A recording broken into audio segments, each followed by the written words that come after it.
इमरान खान के अहम तरीन केस की समाअत सुप्रीम कोर्ट ऑफ पाकिस्तान में ख़त्म हो चुकी है। वकला बाहर आ रहे हैं, आइए सुनते हैं। इमरान खान साहब की सेहत का मामला या बुशरा बीबी की सेहत का मामला किसी शख्स की सेहत का मामला अर्जेंट नौयत का होता है। पहले भी इन्होंने ये किया कि इमरान खान साहब को जब शिफ्ट किया गया फैमिली तक को इतला नहीं दी गई, हालांकि रूल 795 कहता है कि फैमिली को बताना मकसूद है।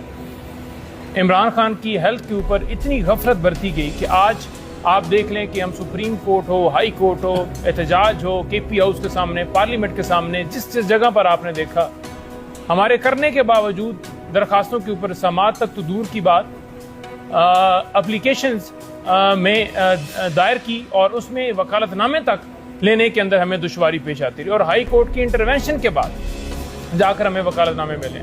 10-10 दफ़ा हमारे वकला वहाँ पर गए हैं, फोकल पर्सन गए हैं, सीनियर वकला गए हैं वकालतनामों के लिए। और हर मंगल को हम जाते हैं, जुमरात को जाते हैं मुलाकात के लिए। मुलाकात तक जो अदालत इजाज़त ना दे सके या इमरान खान साहब को मेडिकल बुनियादों पर शिफ्ट करने की इजाज़त ना दे सके या उनकी ज़मानतें लगाने की उसके पास ताकत ना हो, तो फिर आप समझ जाइए कि मोहसिन नकवी ने जो कल बात की है वो 26वीं तरमीम और 27वीं तरमीम के जो दावे किए जा रहे थे कि इससे मुल्क के अंदर बड़ी बेहतरी आ जाएगी, कल उन्होंने एडमिट कर लिया कि ये निज़ाम कोलैप्स कर चुका है। और उन्होंने ये भी एडमिट किया कि किस तरह नौजवान जो है उनको दीवार से लगाया गया है, पूरे पाकिस्तान को दीवार से लगाया जा रहा है। और अगर नौजवान ही उठेगा तो ये निज़ाम पलट देगा। तो लिहाजा नौजवानों की ख्वाहिशात को ऊपर अमल करना चाहिए, उनकी ख्वाहिशात को देखना चाहिए। नौजवान आज क्या मांगता है कि हमें कानून इंसाफ मिल जाए, मेरिट के ऊपर भर्तियाँ मिल जाएँ, रोज़गार मिल जाए। $2000 एक आदमी अगर पाकिस्तान से बाहर जाता है वो कमा सकता है, तो पाकिस्तान के अंदर 5-6 लाख क्यों नहीं कमा सकता? यहाँ आम आदमी की तनख्वाह 30,000, 40,000, 50,000, वो भी पहले तो मिलती नहीं नौकरी, और अगर मिल जाए तो इतनी है, इससे गुजारा हो जाता है। आज बिजली के बिल देख लें, आज आप देख लें कि किस तरह आटे का रेट है, 3,000 से आप किसान से नहीं लेते, और आम आदमी को जब खरीदना पड़ता है तो वो 6,000 से भी नहीं मिलता। स्मगलिंग कौन करता है, किसने की है, क्यों नहीं इंडिपेंडेंट तहकीकात कराई जा रही? जो 11 कंपनियों को आपने ठेका दिया, इसके पीछे कौन है? मोहसिन नकवी साहब का खुद नाम आया, उनकी एहलिया का नाम आया, दुबई लीज के अंदर क्यों नहीं कार्रवाई हुई? मोहसिन नकवी अपने से एहतसाब करें, क्या क्वालिफिकेशन है आपकी? आप ही वजीर आला बन सकते हैं, आप ही वजीर दाखिला बन सकते हैं कि कौन सा हल्का है आपका? किस हल्के से आपने इलेक्शन लड़ा है? कितने वोट लिए हैं आपने? किस क्वालिफिकेशन बेस के ऊपर आप आकर इंटीरियर मिनिस्टर बने हुए, और आज आप लेक्चर दे रहे हैं आवाम को, जनाब देखें जी कि बाकी सिस्टम कोलैप्स कर चुका है। तो कोलैप्स कर चुका है तो इसके ऊपर कब्जा किसका है? खुद से शिकवा कर रहे हैं। 5 अगस्त को बिल्कुल तहरीक इंसाफ इमरान खान के जो अगवा किया गया था 5 अगस्त को, हम यौम स्याह मनाने जा रहे हैं और इंशाअल्लाह ताला उस दिन लायामल दिया जाएगा। सड़कों के अलावा हमारे पास कोई ऑप्शन नहीं बचा जब अदालतों के दरवाजे आपके लिए बंद हो जाते हैं। हम हर रोज आते हैं यहाँ पर, 3 दरखास्तें दी गई, अर्ली हियरिंग की एप्लीकेशन दी गई कि मुकदमों को फिक्स कर लिया जाए, लेकिन फिक्स तो करना दूर की बात है।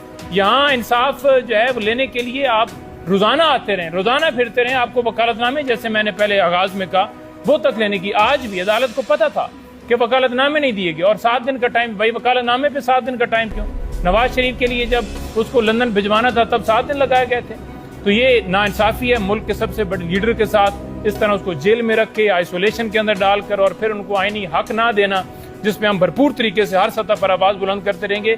आज जैसा कि आपको पता है कि हमारी चैम्बर अपील इमरान खान साहब के केस की तोशाखाना में जो थी उसके अगेंस्ट एक मिसलिनियस एप्लीकेशन थी उनसे हेल्थ से रिलेटेड, जिसमें यह कहा गया था कि खान साहब के हेल्थ नहीं सही, उनकी तबीयत नहीं सही, उनके आँख का इशू बहुत सीरियस हो चुका है। इसके अलावा उनकी हेल्थ के बहुत ज़्यादा इश्यूज़ हैं, उनके फैमिली मेम्बर्स, उनके लीगल काउंसल्स, उनके करीब 3 लोगों को उनसे मुलाकात की कोई रसाई नहीं है, पिछले 8 महीने हो चुके हैं। सो ये पिटीशन एक हमारी पेंडिंग थी जो रजिस्ट्रार सुप्रीम कोर्ट ने जिस पे ऑब्जेक्शन लगाया हुआ था।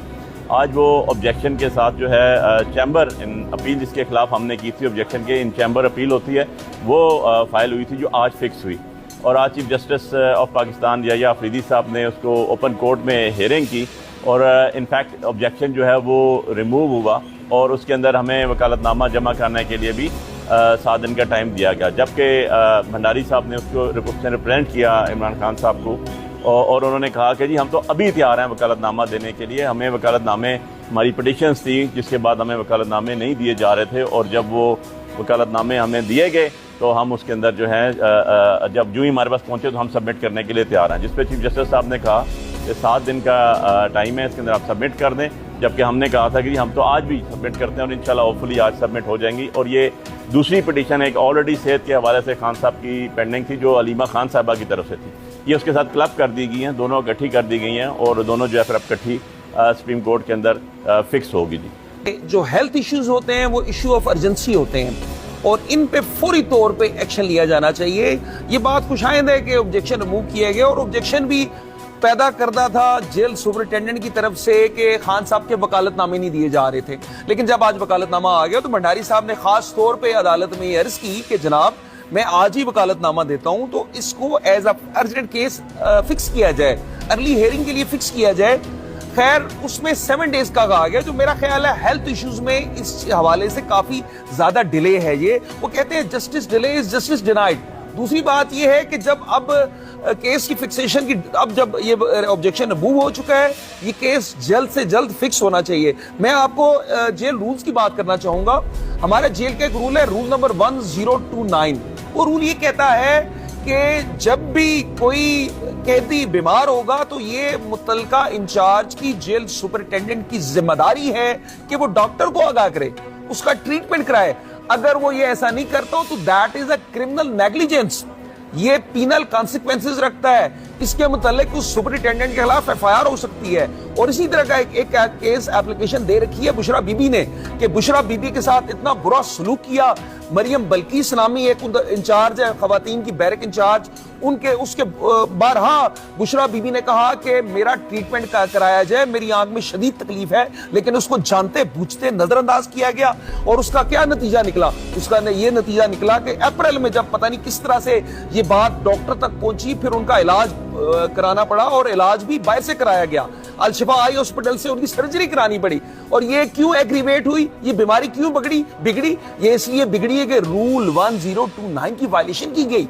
उसके मुतालिक एफआईआर के लिए हम तहरीक कर रहे हैं, हमने एप्लीकेशन दे रखी है, 22 से गो हमारी खारिज कर दी गई है, उसको हम इंशाल्लाह हाई कोर्ट चैलेंज कर रहे हैं। वो एक और बड़ी अहम बात है, देखिए आजकल जो पेट्रोलियम प्राइसेस के इश्यूज हैं वो सबसे इंपॉर्टेंट है। हमारी अवाम पिसके रह गई है। सारी दुनिया में पेट्रोल की कीमतें कम हो रही हैं, जबकि यहाँ पे पाकिस्तान में हाल ये है कि जरा सी कन्फ्लिक्ट का आगाज होता है अमेरिका ईरान का, ये फौरन पेट्रोलियम प्राइसेस रोजाना की बुनियाद पे बढ़ा देते हैं, जो कि अवाम के साथ जुल्म है। और ये जुल्म, इसके बड़े इफेक्ट है जुल्म के। वो इफेक्ट्स किस तरह से हैं? एक पेट्रोल की प्राइस बढ़ेगी, हर चीज की कीमत बढ़ेगी, गरीब तबका पिस के रह गया है। तो मैं ये कहना चाहूंगा कि मुल्की हालात को देखते हुए अभी बड़े इमीडिएट स्टेप्स की जरूरत है और कॉमन सेंस प्रिवेल करना चाहिए। Thank you. बहुत मच।